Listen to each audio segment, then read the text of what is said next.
let's rock 2021. Many of you are ready to focus on community building. And even if you're ready to focus on more enrollment, more fulfillment, what we're about ready to dive into is going to support you for that too.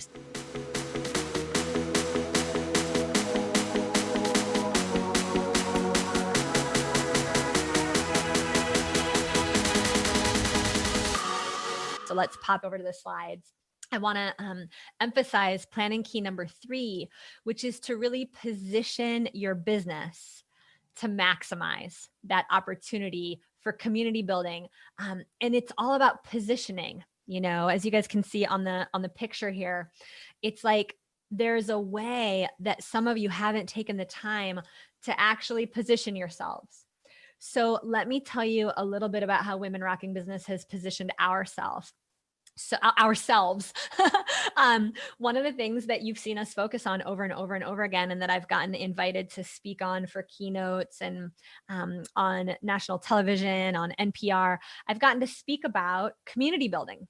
I've gotten to speak about that topic specifically, right? Because we're not the only one out there training women to rock businesses.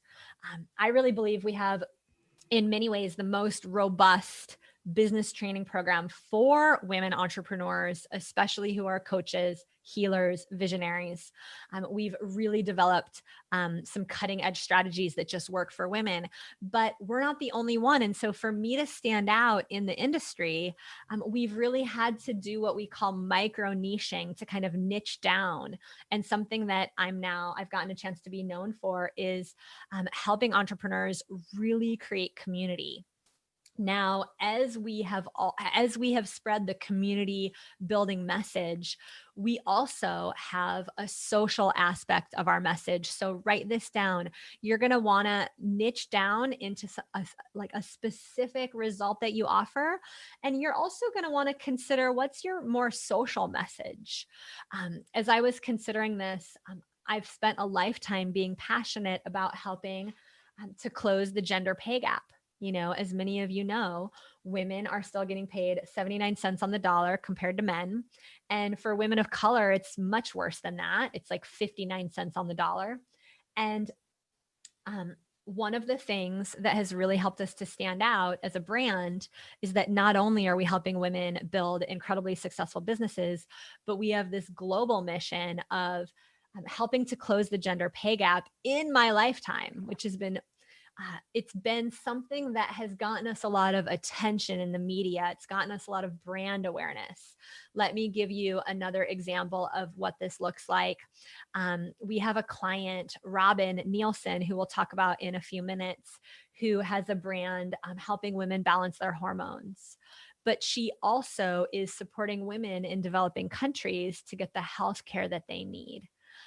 My friend Ocean Robbins has a movement called the Food Revolution Network, and he's helping people to eat healthy, to understand how to actually use a plant-based diet to heal their bodies and live their best life. But he's also got a social mission of helping to put an end to diabetes, of helping to put an end to childhood obesity. Can you feel how you can actually hitch your brand to this more global, more social message? And this brings me to the next piece of really considering how to choose a business and how to choose a message that really is a match for what people will pay you for and stands for something bigger. And there's a concept called Ikigai. Do you want to share a little bit about this, Megan? Yes, I love the Ikigai concept. This is a Japanese word for a reason for being. And as you can see here with this graphic, it is not just about your passions. There needs to be an intersection of your passion with what the world needs from you.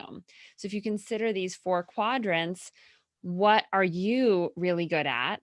What do you love? So what lights you up? If you think about the things that you do and it just feels like hours could go by and you're in your flow state. Think about those 2 things in the overlap. And then what can you be paid for that you really love to do, that you're really good at it? And then what does the world need right now? And this is where the whole overlap of Ikigai, your reason for being, comes through. This is where I really want to emphasize something. I'm going to invite you all to take a deep breath and really hear us when we say this. Your message does not exist in a bubble. Okay. You are not building your business alone behind your computer. And so, no matter what you're passionate about, you might be super passionate about helping women love themselves more. But is that actually what people are out there looking to invest in? Our client, Junie Moon, who we're going to bring on in a few minutes here, Junie has helped thousands of women learn to love themselves more. But when she actually stepped in to her divine right message, which is helping women find their divine right romantic partner, their soulmate, she actually stood out in the industry and she helps women learn to take the mystery out of online dating and how to sort through the different candidates out there and find their ideal partner, their ideal husband or wife, right? Depending on what they're looking for.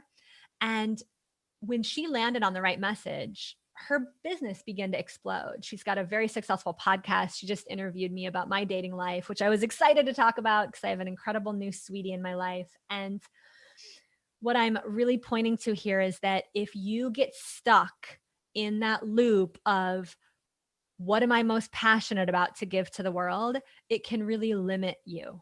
Can you feel that? Because it's not just about your passions, it's about where your passions overlap with what you can be paid for. If you're willing to get out of your own way and create something in response to what people are looking for the most, you will be able to create the revenue, the financial freedom, the time freedom. There will be no limit to what you can create. On the next slide, you'll see the questions that we now have for you, which is, does your message stand out? What problem are you solving in your business? And what story are you telling to relate to your ideal clients? So let's just take each of these one at a time for a moment. If you're a business coach, is there something within the area of business that you're able to really be known for? Are you solving a problem in your business, a problem that people are actually aware that they have, right? That they're actually complaining to their friends about? And then one of my favorite things to do is to help women tell the right story so that the story that they're telling can really help them relate to their clients. And we'll be doing a lot more of that storytelling training in the 7-day stand up and stand out online video training that's coming up the first week of February. But as we've asked ourselves this question at Women Rocking Business, all kinds of crazy doors have opened because we stand for helping close the gender pay gap. You'll see on the next slide, it was that one thing, right, that we stand for helping close the gender pay gap that landed me on Fox News, that landed me a TEDx talk, that landed me a keynote in front of over 1,000 women at Microsoft headquarters. It also is the reason why when COVID hit and we had a 700-person event cancel, on the next slide, you'll see we were able to quite quickly pivot and do our first big virtual event. And we had over 400 women live on camera. You can see all of the beautiful mosaic of women's faces that Megan and I got to train in a virtual setting.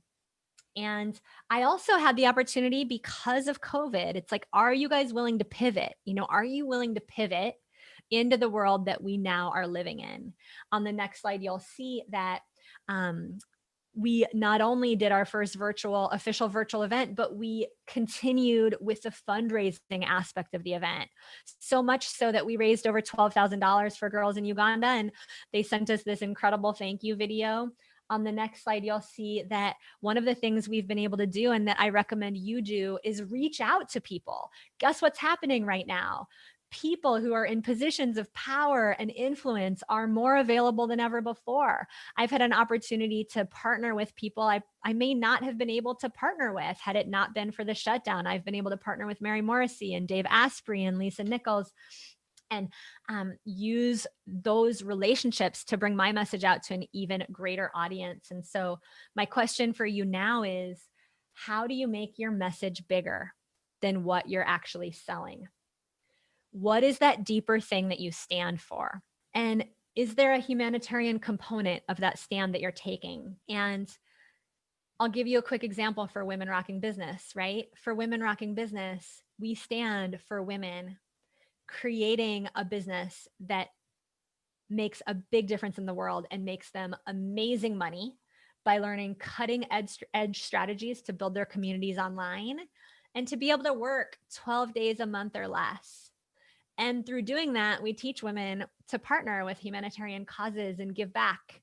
And we're helping to close the gender pay gap by helping women make more money. In fact, in the Women Rocking Business community, instead of 80% of businesses failing, we have over 80% of our businesses here are crushing it, succeeding, moving quickly towards six figures and beyond. And so, whatever form of your vision, claim it, name it, post it in the comments thread so that we can actually hold your vision with you, because there's something about being visible with your vision.